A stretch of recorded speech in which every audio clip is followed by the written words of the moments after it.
Oh, okay, so,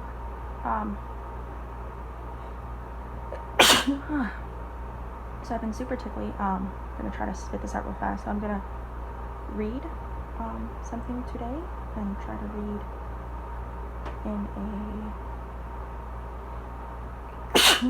in a fit.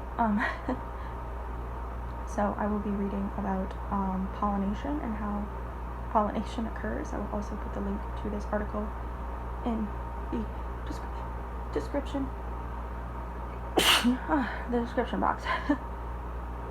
Okay, so we're gonna just go for it. Cast your mind back 145 million years to when the Scottish Highlands protruded from warm, shallow seas. Elsewhere in this unfamiliar world of giant reptiles, the first true flower, the ancestor of all today's flowering plants, emerged.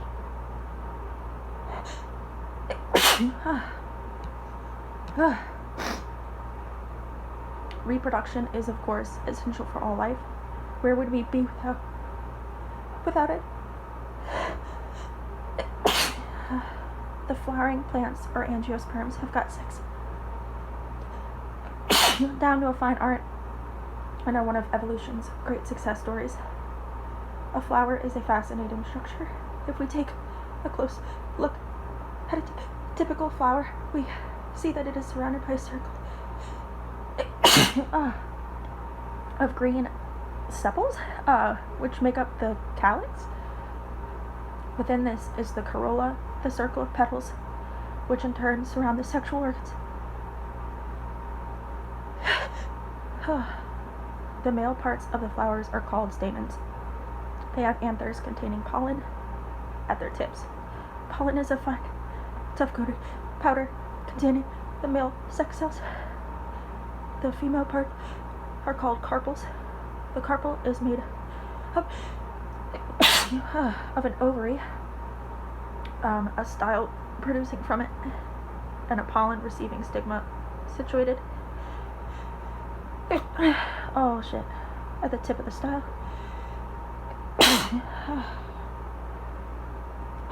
Hold on. God, I'm a mess already.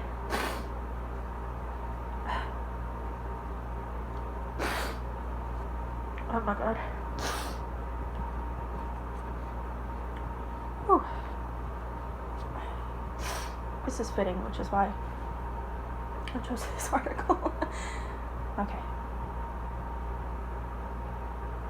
There are variations on this theme, but this is the archetypal flower. Okay, I think I have a second. When pollen reaches the stigma, it germinates, sending a tube through the style to fertilize the ovule. I hope I'm pronouncing style right. Even more venerable than the angiosperms are the gymnosperms. These are different from the flowering plants in that while they still produce pollen,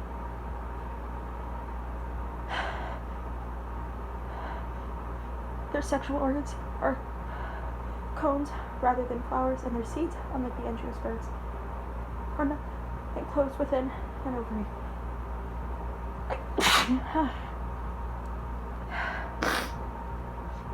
The conifers, I don't know, including Scots pine and juniper, which I'm highly allergic to, are gymnosperms. Conifers have done very well, especially in colder climates, but flowering plants are far more diverse and widespread. Yet all of these seed-bearing plants face the challenge of needing to breed while remaining rooted to the spot.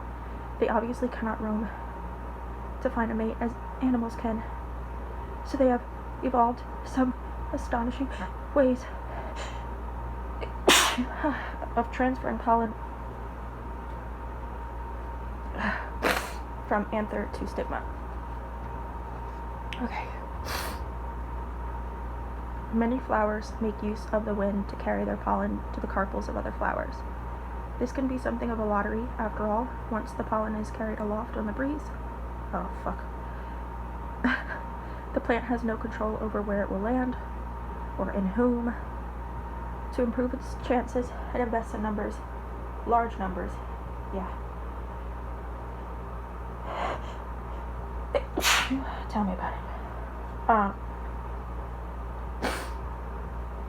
Grasses are wind pollinated, and a single flower head of an average grass can produce 10 million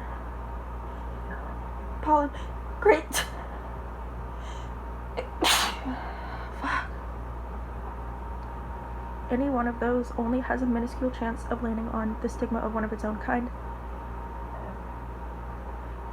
So while the pollen may be carried incredible distances, the majority of the grains tend to land within just a few meters of the plant.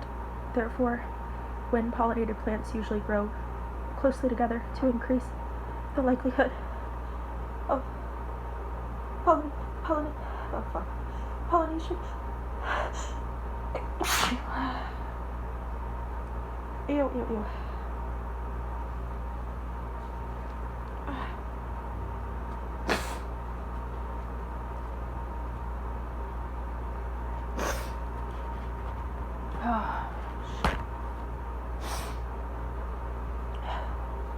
Sorry guys, I need to like, okay, I have a second, so I need to like deal with myself. Oh, fuck. This is probably, because of the length, going to end up being a multi-part video. I'm gonna spit that out while I'm able to talk at all.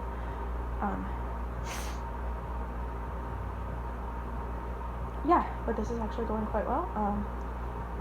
So shout out to my body for cooperating.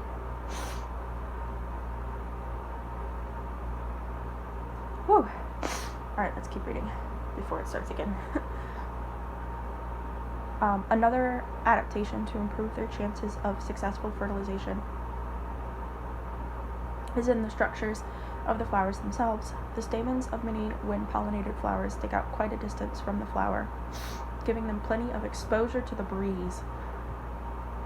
And the styles of grasses are often feathered to help them capture pollen grains from the air. Are we sure that Vanillas wrote this? Remarkably, some grasses have evolved to release pollen between around 5 a.m. and 9 a.m., the time when morning breezes are strongest.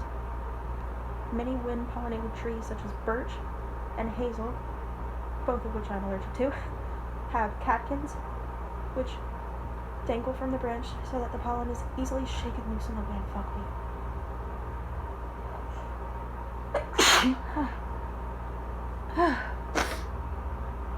Interestingly, hazel catkins emerge before the leaves, allowing the pollen to travel further away from the parent without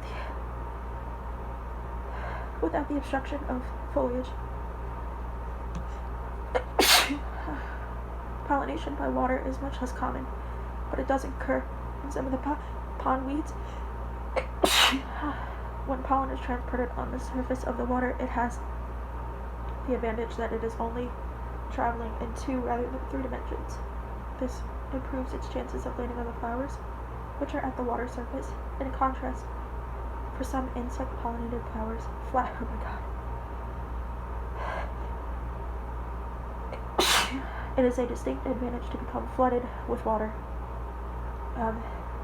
The bell-shaped flowers of heathers such as ling are adapted to help shed rain, and it is no coincidence that heathers tend to be most abundant in wet countries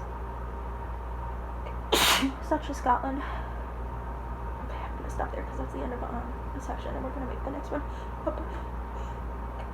a part 2. Oh fuck.